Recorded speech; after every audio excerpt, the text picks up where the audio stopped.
Good morning dear students. Polytechnic libre learning में आप सभी का स्वागत है।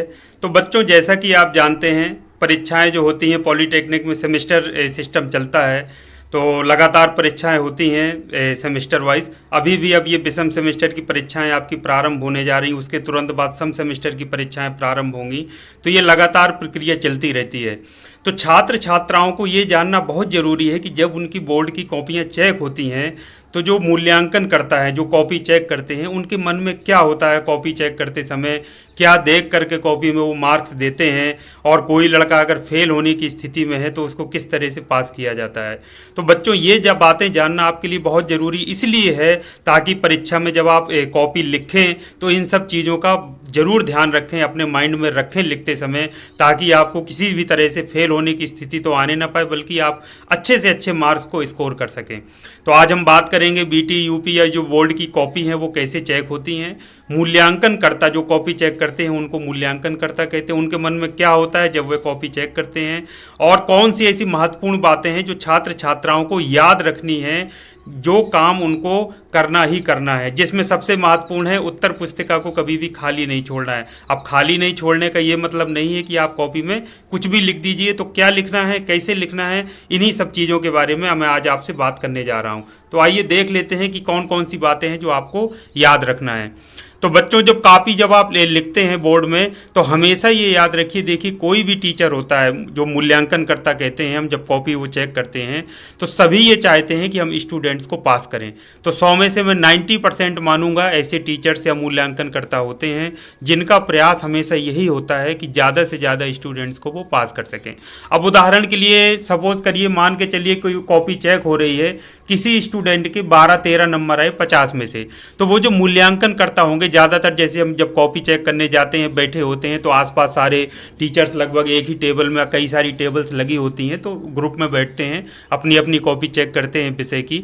तो वहाँ पर जैसे किसी लड़के के 12-13 नंबर आए, सपोज करिए मैं कॉपी चेक कर रहा हूँ, तो मेरा प्रयास ये होगा, मैं उस लड़के की कॉपी को फिर से पलटाता हूँ और देखता हूँ कि उसमें क्या कहीं ऐसी गुंजाइश है कि 2-3-4 नंबर और दिए जा सकें, जिससे लड़के के 17 नंबर आ जाएं उस स्टूडेंट के, और वो स्टूडेंट पास हो जाए। तो बच्चों, ये प्रयास हमेशा 90% जो मूल्यांकन करता है वो ये करते हैं। और ये नियम भी होता है कि बच्चे को कोशिश करिए कि यदि उसने कुछ भी कॉपी में लिखा है रिलेवेंट, जो उससे संबंधित है, तो उसको पासिंग मार्क्स जरूर दे दीजिए, 50 में से 17 नंबर, ताकि उसको किसी तरीके की कोई आगे चल करके समस्या ना हो। अब बच्चों, दूसरा एक प्रकरण पर बात कर लेते हैं। होता क्या है कि जैसे कोई लड़का बहुत कम लिखा, मान लीजिए कुछ भी लिखा ही नहीं कॉपी में, तो उसके मार्क्स आए 8-9, या मान के चलिए 10 नंबर आ गए जो उसने लिखा था, जो नंबर देने पे 1-1, 2-2, 3-3 नंबर मूल्यांकन करता देते गए। तो उस केस में प्रयास ये किया जाता है, फिर बता रहा हूँ कि 90% मूल्यांकन करता प्रयास करते हैं कि स्टूडेंट को इतने नंबर दे दिए जाएं कि उसका ग्रेस लग जाए। जब उसकी स्थिति कब थी, जब 9-10 नंबर की थी, तो 7 नंबर मान लीजिए नहीं हो पा रहे हैं पास होने लायक, तो फिर प्रयास ये किया जाता है कि उस स्टूडेंट को इतने मार्क्स में पहुंचा दिया जाए कि उसका ग्रेस लग सके। तो 3-4 नंबर का जो भी ग्रेस लगता है, मान लीजिए 14 नंबर अगर दे दिए किसी स्टूडेंट को, तो 14 में से यदि 3 नंबर का ग्रेस लग जाएगा तो भी स्टूडेंट पास हो जाएगा।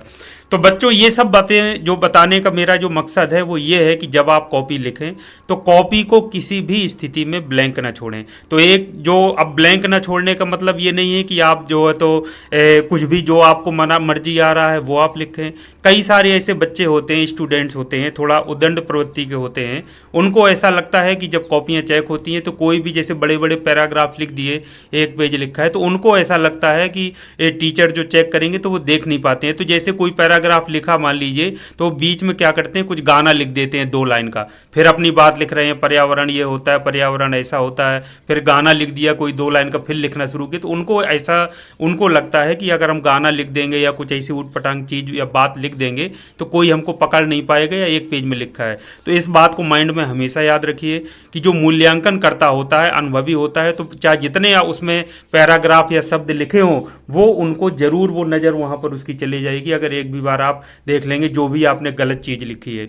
तो बच्चों, ये काम आपको नहीं करना है। कोई भी इररिलीवेंट चीज़, कोई भी ऐसी गलत चीज़ आपको अपनी कॉपी में नहीं लिखना लिखना है कि जिससे उसकी यदि एग्जामिनर की नज़र आपको या मूल्यांकन करता की नज़र पड़ जाए तो आपको कोई दिक्कत हो, या वो आपके प्रति कोई आपकी कॉपी देख करके कोई मन में कोई ये आए कि ये स्टूडेंट तो बहुत ही इनडिसिप्लिन्ड है या कोई गलत काम कर रहा है।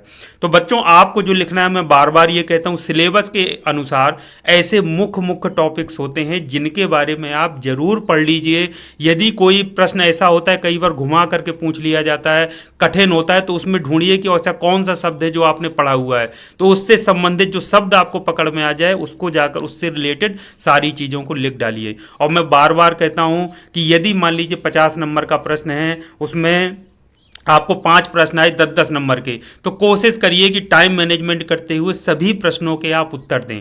यदि आप 5 में से सपोज करिए 5 प्रश्न आए 10-10 नंबर के, 10-10 का मतलब है कि उसमें भी भाग होते हैं, 2-2 प्रश्न हल करने होते हैं, तो 5-5 नंबर का एक प्रश्न है। तो यदि आपने 2 पूरे छोड़ दिए तो 30 में से फिर आपके मूल्यांकन होगा।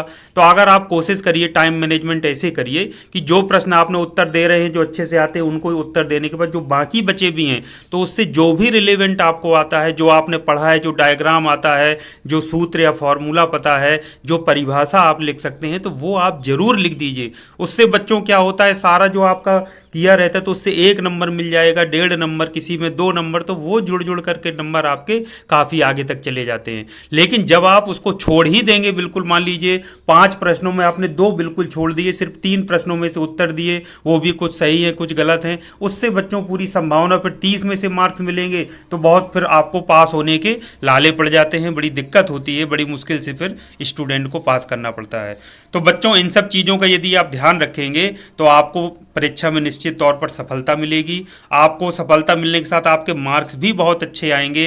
तो कॉपी में हमेशा पूरे कॉन्फिडेंस के साथ, मैं फिर कह रहा हूं कि आप प्रयास ये करिए कि कोई भी यदि प्रश्न है उसमें कोई डायग्राम या चित्र या कोई भी इस तरीके का आरेख है तो उसको जरूर सीख लीजिए। सबसे पहले डायग्राम बना देंगे उससे रिलेटेड, तो वो जो मूल्यांकन करता है वो देखते ही समझ जाएगा कि हाँ इस स्टूडेंट को आता है। और आप उसी को अपने डायग्राम यदि आपने बनाना आता है तो उसको एक्सप्लेन करना, मैं पहले कई वीडियो बना चुका हूं, उसमें मैं लगातार बताता हूं कि कैसे सिंपल सेंटेंसेस के द्वारा आप उसको एक्सप्लेन कर सकते हैं। उसी को एक्सप्लेन पूरा कर दीजिए 1 से 1.5 पन्ने में, जो आप देख देख करके जो आपने चित्र बनाया है। फार्मूला बहुत महत्वपूर्ण है, इंपॉर्टेंट फार्मूला बिल्कुल सही सही सटीक याद करिए, उसमें कन्फ्यूजन या गलती नहीं होना चाहिए। ये चीज़ें अगर आप लिखेंगे तो आपको निश्चित तौर पर अच्छे मार्क्स मिलेंगे और उसको आप बढ़िया से एक्सप्लेन करना भी सीखिए। अब जो बड़ी महत्वपूर्ण बात, मैं आपको एक बात बताता हूं, हमेशा याद रखिए कि जब मान लीजिए स्थिति ऐसी हो जाए, सपोज करिए आपने नहीं पढ़ा, जानबूझकर लापरवाही की या किसी वजह से आप पढ़ नहीं पाए या समय वेस्ट हो गया, समझ में नहीं आया, चलिए जो भी आपके बहाने रहे हों, आपको मैं फिर बता रहा हूं कि प्रश्नों के उत्तर जो मेन जो टॉपिक्स हैं उनको इस तरीके से आप पढ़ लीजिए कि उनसे रिलेटेड आप डेटा दे पाने में, लिख पाने में वहाँ पर परीक्षा में सक्षम हो सकें। तो ये बच्चों बात महत्वपूर्ण है, ये आपको ध्यान रखनी है। जो गलतियां मैंने आपको बताई वो आपको नहीं करना है। जो भी चित्र बनाना है, जो भी लिखना है, पूरे कॉन्फिडेंस के साथ लिखना है, अच्छे से। ये नहीं कि चित्र बनाना आता भी है तो आप बिल्कुल टेढ़े टेढ़े बना करके पेंसिल से कुछ भी घुमा रहे हैं, नहीं, अच्छे से उसको स्केल से, पेंसिल से प्रयोग करके उसको डार्क कर दीजिए बाद में स्केच पेन से, ताकि वो डायग्राम आपका अच्छे से लगे मूल्यांकन करता को कि नहीं स्टूडेंट को आता है और उसने तभी इसको बनाया है। तो ये सब छोटी छोटी बातें बच्चों अगर आप याद रखेंगे तो परीक्षा में निश्चित तौर पर अच्छे से लिखेंगे और आपके मार्क्स भी अच्छे आएंगे। अब ये स्थिति पे हम बात कर लेते हैं, जैसे कभी प्रैक्टिकल आपके होते हैं वाइवा, उसमें आपने नोटिस किया होगा कि जैसे किसी स्टूडेंट से पूछे प्रश्न, 2-3 प्रश्न पूछे, वो एक भी नहीं बता पाया, तो जो एग्जामिनर होते हैं वो कहते हैं कि अच्छा ये बताओ क्या पढ़ के आए हो। तो वो स्टूडेंट जो अच्छा होता है, थोड़ा भी ठीक हो तो बता देते सर मैं ये पढ़ के आया हूँ, तो पूछ देते हैं, वो बता देते हैं, तो भी इंप्रेशन अच्छा पड़ जाता है। आप सोचिए कि एग्जामिनर के एक भी प्रश्न का जवाब ना दे पाने के बावजूद भी उस स्टूडेंट से पूछा कि बेटा क्या पढ़ के आए हो, वो बता देता है, तो भी उसको अच्छे मार्क्स मिल जाते हैं। लेकिन कोई स्टूडेंट इतना मूर्ख हो कि उससे पूछा जाए बताओ क्या पढ़ के, तो वो कह दे कि नहीं मैं तो कुछ पढ़ के नहीं आया हूँ सर, मुझे तो कुछ नहीं आता, तो आप सोचिए कि उसकी स्थिति क्या होगी।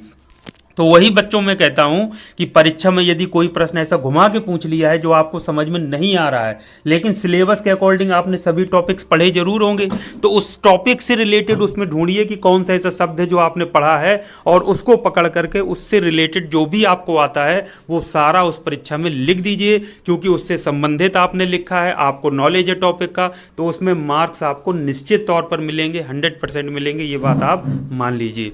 तो ये थे बच्चों महत्वपूर्ण आपके लिए जानकारी। तो सबसे महत्वपूर्ण बात मैं लास्ट में आपसे यही कहूँगा कि पॉजिटिव एटीट्यूड यानी कि सकारात्मक दृष्टिकोण प्रत्येक स्थिति में, अभी आप पढ़ाई कर रहे हैं, तैयारी कर रहे हैं, रिवीजन कर रहे हैं, उसमें बनाए रखिए। परीक्षा में लिखते समय सकारात्मक दृष्टिकोण बनाए रखिए और अंतिम समय तक संघर्ष करिए। ये मान के चलिए कि आपके पास खोने के लिए कुछ नहीं है, आपको जो आता है, आपने पढ़ा है, तैयारी की है, उसको परीक्षा में आपको लिख कर ही आना है और अच्छे तरीके से बढ़िया पूरे कॉन्फिडेंस के साथ उसको लिखिए और आपको देखिएगा कि आपको मार्क्स भी बहुत अच्छे मिलेंगे। और हिंदी इंग्लिश का जो वर्जन होता है पेपर का, दोनों का प्रयोग करिए। अंग्रेजी के शब्द आपको कम आते हैं तो उसी पेपर में से अंग्रेजी के वर्जन में से शब्दों को लिखने की आदत डालिए, उठा करके हिंदी के शब्द के साथ क्लब करते हुए लिखिए, ताकि ज़्यादा भी लिखे। और हिंदी इंग्लिश का जब आप शब्दों का हिंदी के साथ अंग्रेजी के शब्दों का प्रयोग करेंगे तो उससे थोड़ा सा मूल्यांकन करता के जब कॉपी चेक होगी तो अच्छा इंप्रेशन पड़ेगा। तो ये थी आपके लिए महत्वपूर्ण जानकारी। उम्मीद करता हूँ आपको बात पसंद आई होगी। इसी तरह से तैयारी करते रहिए। आप लोगों को मेरी शुभकामनाएं हैं। इसी तरह के उपयोगी वीडियो के साथ फिर आपसे मिलूंगा। वीडियो अच्छा लगा हो तो चैनल को लाइक और सब्सक्राइब जरूर कीजिए, दूसरों तक फॉरवर्ड करिए। फिर इसी तरह के उपयोगी वीडियो के साथ आपसे मिलता हूँ। तब तक के लिए थैंक यू वेरी मच। आप सभी का दिन शुभ हो।